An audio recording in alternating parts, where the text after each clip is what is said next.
क्या यहाँ पर ये मांग नहीं की जा रही होगी कि आप भी हमारे साथ सीधे तौर पर युद्ध में उतर जाइए, जैसे अमेरिका इजराइल के साथ उतरा हुआ है, खड़ा हुआ है? क्या ये मांग भी की जाएगी आज इस टेबल पर चर्चा के दौरान? देखें, आज के दौर में कोई खुल के आगे आने को तैयार नहीं है। किसी को मदद भी कर रहा है तो वो चाहेगा कि उसका नाम ना लिया जाए। जिस तरीके से लेपर्ड टैंक्स यूक्रेन को दिए गए, पर जर्मनी ने ओपनली नहीं बोला है कि वो डायरेक्ट रूस के खिलाफ युद्ध लड़ेगा। तो देखें, आज के दौर में सभी अपने घर को सियाने हैं। कोई किसी और की लड़ाई में ओपनली नहीं उतरेगा। और देखें, अगर रूस मदद भी कर रहा है ईरान को तो वो मुफ्त में नहीं कर रहा है, उसके बदले वो पक्का तेल या कुछ ना कुछ ट्रेड में वापस लेगा। ठीक है मेजर, तो और बड़ी खबर, हम ईरान के लोगों की मदद करेंगे, ये कहना है पुतिन का।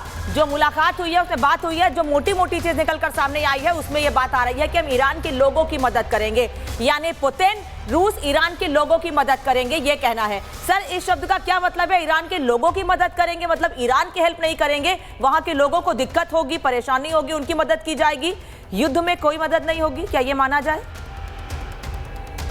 देखें, सीधी सी बात है कि ईरान के लोगों का सरगना कौन है? खमेनी है। तो अगर आप बीच की लाइन पढ़ें तो रूस ये कह रहा है कि वो वही करेगा जो जनता चाहती है ईरान की।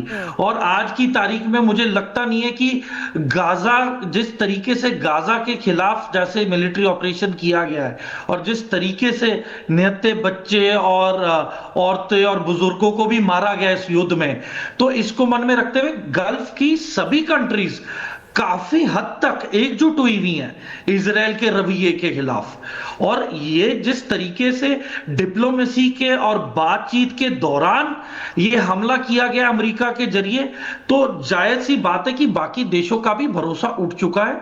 और जो अदर इस्लामिक कंट्रीज हैं उनकी मीटिंग में भी पक्का ये निंदा की गई है कि बहरीन ने निंदा की है कि ये हमला गलत है, ये नहीं होना चाहिए था। और मैं एक और सवाल पूछना चाहता हूं, तुलसी गाबार्ड ने ट्रंप के मुंह पे कहा है कि ईरान ने कोई भी वेपन्स ऑफ मैस डिस्ट्रक्शन बनाया नहीं है, कोई न्यूक्लियर वेपन है ही नहीं। आईएईए ने भी यही बोला कि ईरान के पास कोई न्यूक्लियर वेपन नहीं है, ना ही उसने पहल की है हथियार बनाने की, पर उसने न्यूक्लियर नॉन प्रोलिफरेशन। इस बीच एक और जानकारी आ रही है, वो भी अपने दर्शकों के साथ साझा करते हैं कि किस तरीके से ईरानी विदेश मंत्री से पुतिन ने कहा है कि सुप्रीम लीडर को हमारी शुभकामनाएं। ये सुप्रीम लीडर खामनेई अयातुल्लाह के बारे में उनकी तरफ से जिक्र किया गया है। अयातुल्लाह खामनेई को हमारी शुभकामनाएं, ये पुतिन की तरफ से कहा गया है। ईरानी विदेश मंत्री और रूस के राष्ट्रपति के बीच में मुलाकात अभी भी चल रही है। सर, इसका क्या सीधा सा मतलब निकाला जाए? शुभकामनाएं प्रेषित कर दी गई हैं, यानी कि आप युद्ध में लड़े रहिए, डटे रहिए, हम आपके साथ हैं, यही है इसका मतलब?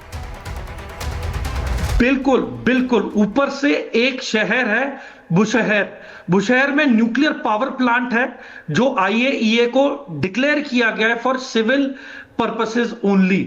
वहां पे 600 रूसी नागरिक आज की तारीख में रहते हैं और बुशहर पावर प्लांट को चला रहे हैं। तो देखें, जहां तक रूस की बात है, रूस के तार काफी गहरे तरीके से ईरान में स्थित हैं और इनके सिविल न्यूक्लियर प्रोग्राम को पूरे तरीके से रूस ही संभाल के चला रहा है। तो देखें, जायज सी बात है, रूस का ये कहना मतलब एक ग्रीन सिग्नल देना है कि वो अब किस तरीके से मदद मुहैया कराएगा, चीन के जरिए कितनी मदद मिलने वाली है ईरान को। और ईरान की देखिए प्रॉक्सीज बहुत जगह हैं, उसके पास हूती हैं, हूती लाखों की तादाद में है। और मैं आपको बता रहा हूं, जो स्ट्रेट ऑफ हॉर्मुज है वो यमन के हवाले किया जाएगा। यमन वहां पे हमले करेगा और हथियार इस्तेमाल करेगा रूस और चीन के और ईरान की मिसाइल्स। तो देखें, एक चीज जायज है कि मुझे नहीं लगता कि ईरान इतनी बड़ी गलती करेगा अमेरिका को सर, लेकिन हमला एक बात करके। और है जो आपसे समझना चाहेंगे आगे कि रूस जो खुद पिछले 3.5 साल से युद्ध में है, क्या वो उस स्तर पर ईरान की मदद कर पाएगा? इस बात को आपसे समझेंगे, लेकिन एक और जानकारी दे दें मीनाक्षी। बिल्कुल, तो आपको बता दें कि किस तरीके से आने वाले वक्त में अभी ये और भी ज्यादा आगे जाने वाला है। वही खबर यह है कि तेहरान में जेल के पास आसपास इजराइल का हमला देखने को मिला है। जेल की गेट पर इजरायली सेना ने मिसाइलें दाग दी। मिसाइल हमले से जेल की गेट को उड़ा दिया है। इवन जेल के एंट्री गेट पर इजराइल ने बड़ा हमला किया है, बड़ा धमाका किया है, जिसके बाद जेल के आसपास सिर्फ और सिर्फ धुआं देखने को मिल रहा है। और एक और जानकारी आपको दे दें, जो पूरी अपडेट बता रहे हैं कि कैसे फोर्डो परमाणु ठिकाने के पास आईडीएफ ने हमला किया है। आईडीएफ हमले कर रहा है, बता रहा है कि किन किन जगहों पर ईरान को नुकसान पहुंचाया गया है। अब फोर्डो में परमाणु ठिकाने के पास आईडीएफ ने हमला किया है। ये वही जगह है जहां पर यूएस ने भी देर रात ईरान में हमले किए थे। फोर्डो, नतांज, ये वो इलाके हैं, ये वो जगह हैं जहां पर परमाणु डेवलप किए जा रहे थे, परमाणु हथियार डेवलप किए जा रहे थे, परमाणु शक्ति बनने की ईरान कोशिश कर रहा था और वहीं पर हमले किए गए। अब आईडीएफ ने भी वहां पर हमले किए हैं। तो मेजर दूर एक बार फिर से फोर्डो परमाणु ठिकानों के आसपास आईडीएफ का हमला, यानी जो कुछ वहां पर बचा हुआ है कनेक्टिविटी के लिए उसे भी पूरी तरीके से तोड़ दें ताकि फोर्डो से संपर्क ईरान का भी टूट जाए।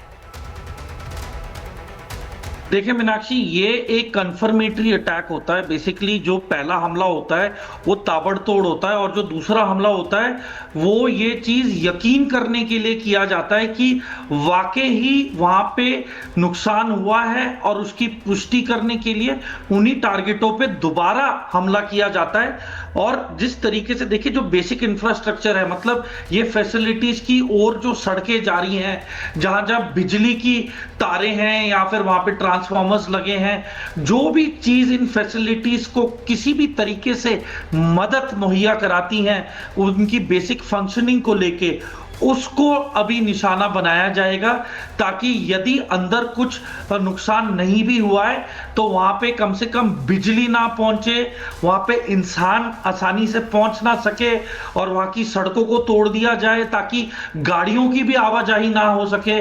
तो उस एरिया को बिल्कुल तहस महस कर दिया जाएगा ताकि अगर अंदर नुकसान नहीं भी हुआ है तो वहां पे पहुंचने के लिए काफी दिक्कत और दुविधा होगी। और देखिए, सेंट्रीफ्यूज बहुत ही क्रिटिकल इक्विपमेंट होता है, इसे एक प्रॉपर तरीके से लेके जाया जाता है क्योंकि ये रेडियो एक्टिव होते हैं, इनकी एसओपीज होती हैं, इसमें स्पेशल इक्विपमेंट पहना जाता है, तब इनकी हैंडलिंग होती है। और यदि यहां पे कोई पुख्ता और तरीके का रास्ता नहीं है, सड़कें नहीं है, बिजली नहीं है, तो इससे मुझे नहीं लगता कि आप बेसिक ऑपरेशंस को भी अंजाम दे सकेंगे। तो इजराइल का मुद्दा यही है कि यदि न्यूक्लियर फैसिलिटी को डैमेज नहीं हुआ है तो कम से कम वहां आना जाना कट ऑफ कर दे ताकि जो अंदर है अंदर ही फंसे रहे और जो बाहर की दुनिया है वो वहां तक ना पहुंच सके। मीनाक्षी, मेजर तूर वापस लौटेंगे आपके पास, वक्त एक छोटे से ब्रेक का है, लेकिन ब्रेक को भी पता है कि रूस यूक्रेन के खिलाफ युद्ध में उतरा हुआ है और यूक्रेन को कौन सपोर्ट दे रहा है। तो सीधी सी बात है कि ये एक हुक्म का इक्का रूस के हाथ में आ गया है कि वो ईरान को या तो समझा सकता है कि लड़ाई पे ना जाए, अमेरिका पे हमला ना करे, और यही बात स्पष्टता के साथ रूस अमेरिकियों को भी बताएगा कि अगर तुम यूक्रेन को संभाल लो और उसे बोल दो कि युद्ध विराम कर ले और मान जाए तो सब बढ़िया रहेगा, वरना फिर रूस भी ईरान को सपोर्ट देगा, हथियारों का सपोर्ट देगा। क्योंकि हमें भूलना नहीं चाहिए कि जब रूस दिक्कत में आ गया था, जब उसे कमी पड़ गई थी हथियारों की, तब पहला मुल्क ईरान था जिसने शाहिद 136 ड्रोन्स की प्रोडक्शन फैसिलिटी को रूस में तैयार किया था और सबसे ज्यादा ड्रोन्स ईरान ने ही रूस को प्रोवाइड किए थे। तो अब वो समय आ गया है कि रूस को वापस कैसे मदद करनी है ईरान की। पर ईरान यदि अमेरिकी बेसिस पे हमला करता है तो ये एक बहुत ही एक दर्दनाक अंत हो सकता है इसका। तो समझदारी इसमें यही होगी कि ईरान अपनी जंग सिर्फ इजराइल के प्रति रखे और इसी दौरान रूस और चीन ईरान को हथियार देते रहेंगे, चाहे वो अमेरिका के साथ युद्ध पे जाए या फिर वो इजराइल के साथ युद्ध लड़े, उसकी जो हथियारों की कमी नहीं होगी। और ऊपर से हमने उत्तरी कोरिया का रोल क्यों नहीं बात कर रहे हैं कि उत्तर कोरिया की काफी मिसाइलें रूस इस्तेमाल कर रहा है यूक्रेन के खिलाफ, तो क्यों नहीं कि उत्तर कोरिया का जो असला बारूद और मिसाइलें उत्तर कोरिया का जो आप जिक्र कर रहे हैं उस पर आएंगे, लेकिन अभी जो तस्वीरें आ रही हैं मॉस्को से वो लाइव तस्वीरें आ रही हैं। आपने कहा कि कहीं ना कहीं जो हथियार हैं वो ईरान को उपलब्ध करवाए जाएंगे मॉस्को की तरफ से, रूस की